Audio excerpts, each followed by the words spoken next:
Pretty much just copy some sound from a 90s Goosebump episode and you've got your melody.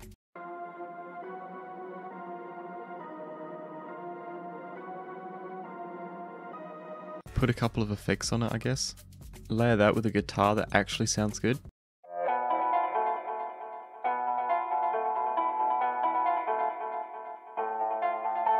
Too bad it's going to get drowned out by literally everything else. Add some hi-hats that switch flows pretty much as fast as you can catch them.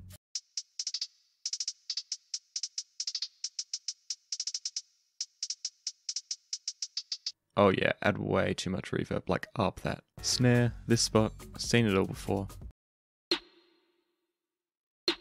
Oh yeah, add way too much reverb, like up that. Add an 808 and kick that sound like they exist purely to blow out speakers. Do this to the melody, and here's what it should sound like.